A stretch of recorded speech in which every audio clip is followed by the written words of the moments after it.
Chris here, and welcome to my channel, and welcome to this 2-day reading vlog to kick off December.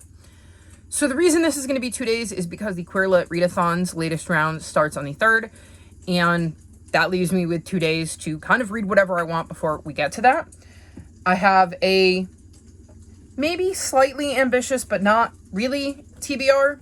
I think my main focus is going to be on a book I started last night because it's 3 in the afternoon on the 1st, so we're already like over a fourth of the way into my 2 days, and I want to finish that and then get to the 3 other books that I was currently in the midst of at the end of November. The first being The Lighthouse Between the Worlds. I'm on page 52. This is a middle grade, and so it shouldn't take that long, so I think it should be easy enough to complete. The second is The Firefly Summer, which is the last of my summer covers. Yes, I know I'm behind. I'm on page 126, so again, another one that shouldn't take me too long, as that 126 pages kind of flew by. It was really easy to read, so hopefully I can get to this one as well.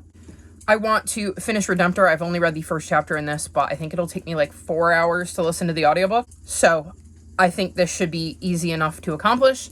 And then this is the book I picked up last night before bed because I was tired, but not tired enough to sleep, but like too tired to listen to this and be able to concentrate. I wanted something that was a little easier to digest, and this is a cozy mystery set at a Christmas tree farm.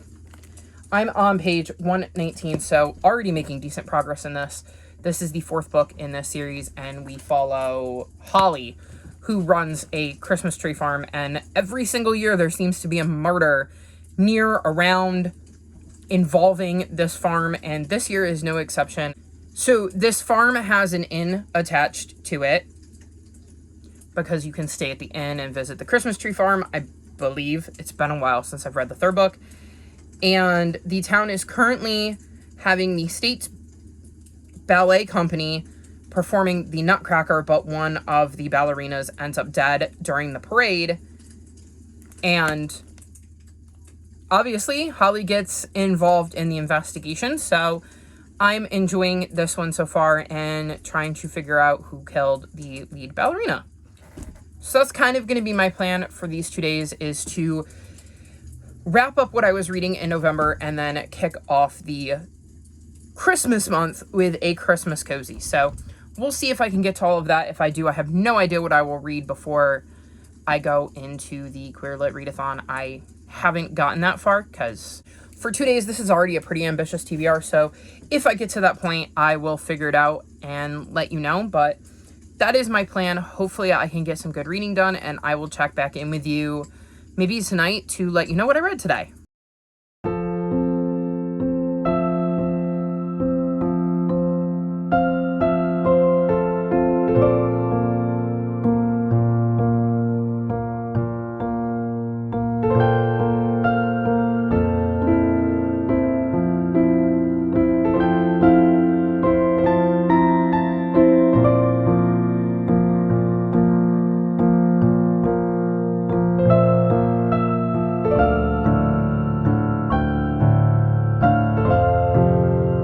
So it is officially the 2nd, and I'm checking in because I did say that I would let you know how I did today, and I'm actually here filming, which is crazy. That is not normally my style. I tend to be very bad about checking in when I say I'm going to check in. I've had a very productive day today. My TBR video finally uploaded, so I was able to get that out. I've got vlogs 115 and 116 ready and set to go on my channel. And what's exciting about that is vlog 116 is the end of November. This is vlog 118, but that's only because I did a separate vlog for the Get a Clue Readathon, so I have to edit that, but that's for the whole month of November. But my weekly vlog, which ended yesterday at midnight, is on my channel ready to go. Who am I? So I feel like I'm finally making a little bit of progress catching up, which would be nice, because I'd like to start next year with a clean slate. As for reading, I finished The Firefly Summer. My thoughts will be in my summer cover video, and I'm very excited to finally have finished my summer covers, given that we're in December. My fall covers video is already uploaded and ready to go, and we have a Cielo. She hasn't been in a while. She realized I was filming and decided to come say hi. I've been trying to keep her out of here when I film because she's not exactly helpful. But my fall covers video is ready to go, and now my summer covers video will be ready to go, at least content-wise, because I will be filming my thoughts on this right after I get done updating this vlog, and that is going to be my last seasonal cover. It's kind of run its course. I believe that my fall cover was the... Oh. Sorry.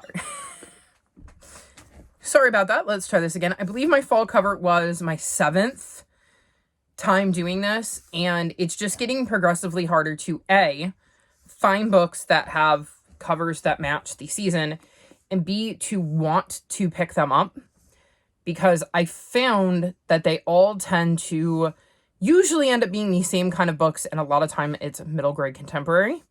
So I kind of wanted to do something else, and I do have a plan, so I will be doing something different instead of winter covers, but I have a plan, and we'll see how that goes. I also finished skating around the Christmas tree. I gave this 4 stars.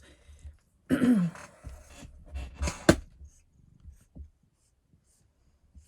telling you, y'all, she is the least helpful filming partner ever. Could you at least come down in my lap so that the people can see me? I know you think this is your channel. It's not. It says Chris's Corner, not CLO's Corner. So this is a cozy mystery set at a Christmas tree farm and inn run by Holly and her family. And in this one, it's Christmas time like it is in every book, and they have some ballerinas in town getting ready to put on the Nutcracker, and one of them ends up dead. And Holly gets involved in the investigation, and there are other things going on that I don't want to say what they are because they'd be spoilers, but they're like long-term storylines that have carried over from some of the other books. And those things definitely play a part in how this book plays out in the mystery and some of the stress that Holly is going through as she's trying to investigate. And I think that definitely adds to the atmosphere of tension surrounding this death. I quite enjoyed this. It was fun being back with these characters. And I'm curious to see if there is another book in the series, because this almost felt like... And now she's caught my shirt.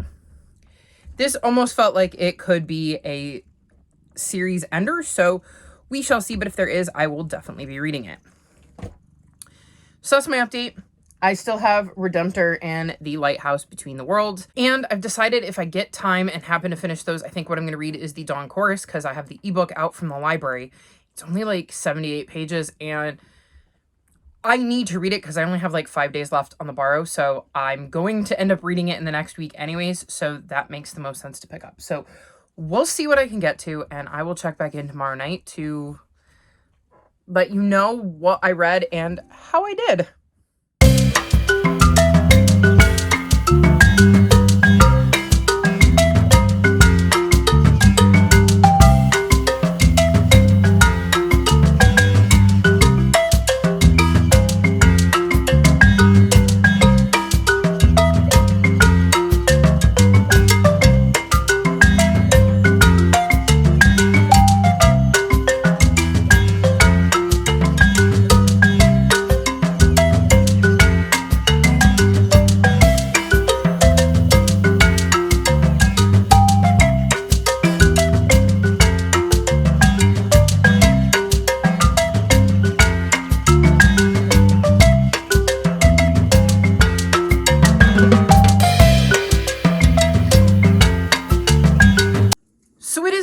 And I'm here to wrap up this little mini 2-day vlog that I had planned.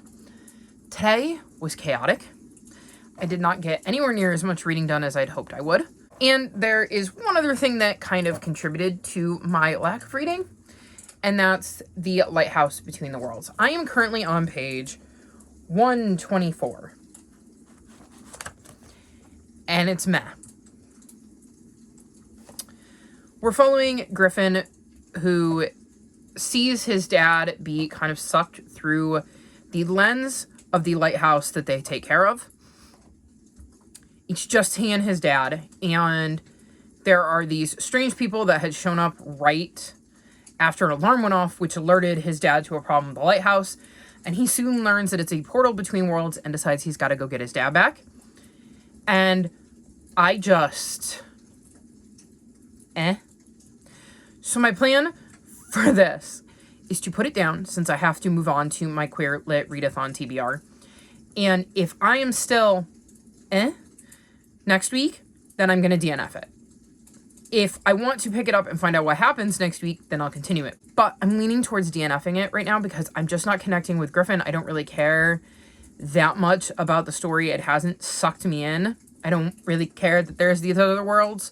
So I think it would end up as max a 3-star. So it feels like it might just be worth my time to DNF it and move on to something else. So we'll see where I stand next week. But as it stands right now, I'm like 80% sure I'm going to DNF this. I did not get back to Redemptor at all, which is totally fine because I'm only 12 pages in. So it's not like I was like partway through it and I have to set it down for a week. And then the other book I ended up reading is The Dawn Chorus. This is a novella in the Bones season series, and I'm giving this 4.25 stars. I thought this was a very important novella. I obviously can't tell you what's happening. This is a series that follows individuals who seem to have special powers. So like our main character, Paige, is a dreamwalker. And these individuals are kind of hunted. They kind of have to hide because the rest of the world doesn't really like them and doesn't like that they have these powers. And she ends up getting kidnapped by these people who bring her to this like prison specifically for people like Paige, and she has to figure out how to escape. That is the entire premise of the first book, and I've really enjoyed this series and getting to know Paige, but I can't tell you what's happening in this novella because, well, there's no way to do it where I'm not spoiling something. But I think it was such an important read because I think it's going to be very important to understanding where things are going in book 4, because it gives us a lot of insider information on what I'm going to assume is a time period between books 3 and 4, because it's definitely post book 3. And I just really enjoyed getting to see this and have an understanding of what was going on during that time period, which I think is going to definitely enhance my read of book 4. So very happy that I read this and looking forward to reading book 4. Hopefully this month I have it out of the library. It's actually right here. I'll show it to you. Look. The Mask Falling. I have it. It is definitely on my hope to get to TBR for December. I don't know if I actually will because I have a massive hope to get to TBR in December, but it is there if I so choose. So that's the end of my 2 days. I don't think that was bad for 2 days because they, like I said, they were a little bit more chaotic than I had planned. And they allowed me to finish my summer covers, which was a huge deal because I was way behind on that. So very glad that I chose to focus on the books that I did. And we'll see how the rest of the month goes. That's going to be it for this little mini vlog. I hope you've enjoyed it. All of my social media is linked in the description below if you'd like to come chat with me. If you've made it this far in the video, leave me some sort of emoji that has something to do with light. Like this video and subscribe to my channel, and I'll talk to you next time. Bye!